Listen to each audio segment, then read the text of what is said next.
Welcome to Weird Around Illinois. Today we're going to talk about something we haven't really talked about in depth before, and that is the underwater cryptid.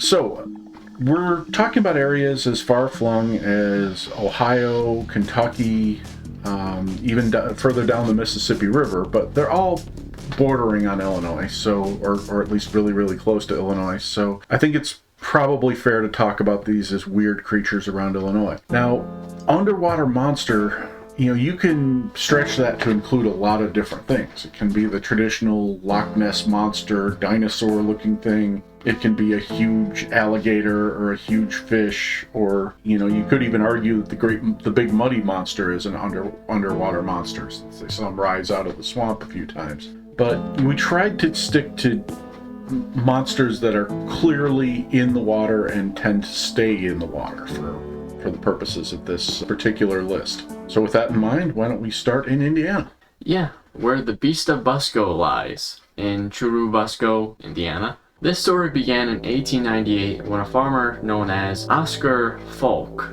saw a giant turtle on his land. There were actually two more stories of this similar in 1948, but there were limited sightings of this creature. It is actually described as an alligator snapping turtle, which honestly I'd describe a snapping turtle as similar to an alligator nonetheless. Well, it's an actual variety of snapping turtle. The alligator snapper. Oh, they're the ones with like the bumps on their back and stuff. Okay, yeah. It is estimated to be over 500 pounds, and now in comparison, I'm pretty sure we actually looked at a video of one big snapping turtle in the Chicago River, and that was, what was that, 240 something pounds? Yeah, so about half the size of this. Yeah, so this one's gotta be humongous. Yeah. Now I will say, there's an alligator snapper that's been sighted at the Chicago Botanic Garden that is probably pushing 300 pounds.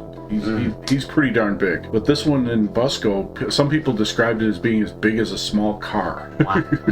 What could you, see that as? Or, what could you mistake it as? I can't imagine. I don't know. I mean, it almost has to be what they claim it is, unless, there's like a big pile of debris or something under the water that, maybe is drifting slowly and they think it's a turtle walking. That's the only thing I could think of. Yeah. They're so enamored with this thing, though, that they actually have a turtle festival in that town in Indiana, the Churubusco, every June.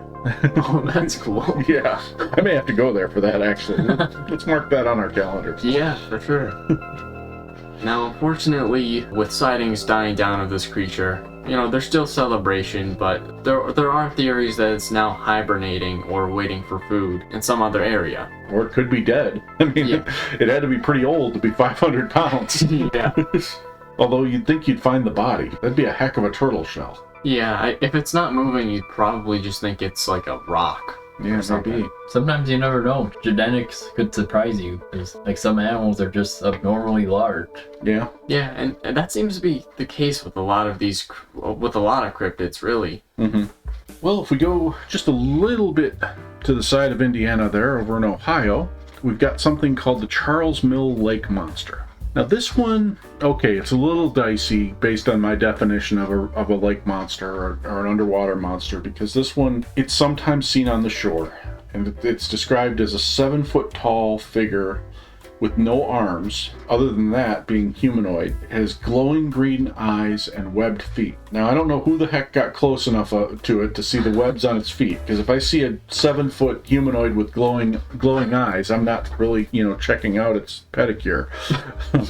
But apparently there were 3 teenage/adults who saw it back in 1959. There's a lot of theories and ideas about how it relates to other cryptids in the area, but it's usually seen around the Charles Mill Lake, and it's been seen both in the lake and on the shore. The glowing eyes make it pretty easy to recognize.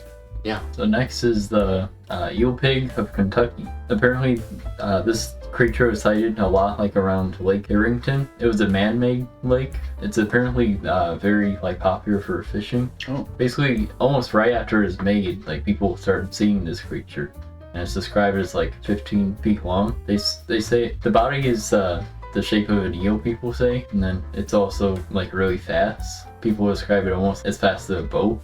Wow. Well, of course, with the body of an eel, it can probably move through the water pretty quick. Yeah, and the head and snout is basically the same as a pig. And the tail is the same as a pig tail too, like curly.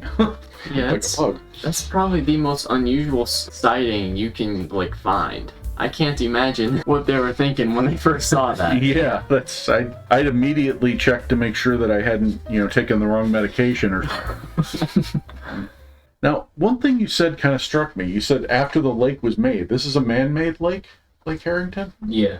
Okay, that makes this even weirder, because usually when you've got some sort of cryptid living in a lake, you're going to go back to prehistoric times and say this was its natural habitat, and it's been laying at the bottom of the lake dormant for 200 years or 2,000 years or whatever, and now it's come back. But for the lake to just be built and this thing to appear there, my first thought is weird scientific experiment. Yeah, or like a mutant that, like, maybe a pig drowned in there and like an eel electrocuted it and it's radiation waves. Yeah, maybe it's an eel, a giant eel trying to eat a pig. It's like stuck right at the head. This lake was apparently made in the 1920s. Oh, okay. I don't know what the heck was happening at that time. Yeah, who knows? Wild stuff. At least we know it wasn't a nuclear accident in the 1920s. Yeah. Moving on to a more historic cryptid is the basilosaurus. Now, this was originally thought to have actually died 33 million years ago. Almost as a dinosaur, I guess you could say. But there are theories that it could have actually evolved over time. There are actually a few sightings in the southern U.S. Along separate remains found in sediment of Mississippi. The size of this creature is actually found to be like 66 to 70 feet long and overly, and kind of like a serpent design that people have decided on in the 1950s. So although this cryptid, should be extinct, the cryptid isn't really explained fully, and there are supposedly sightings of this cryptid, but... Well, the Mississippi River is a big, deep river that runs, all the way from, the Gulf of Mexico up to Minnesota. So there's plenty of room to hide.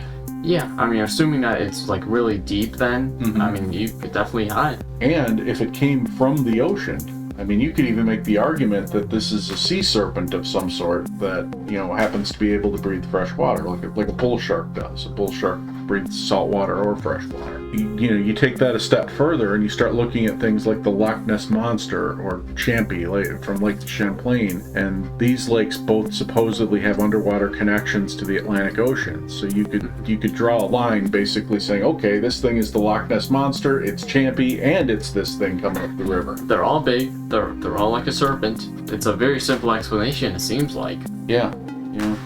Oh yeah, there's one in Alaska too. I forgot the name of the lake up there, but basically the same monster design, exact same description. But again, lake that connects to in this case, the Pacific Ocean, but still, possible ocean connection, big sea creature.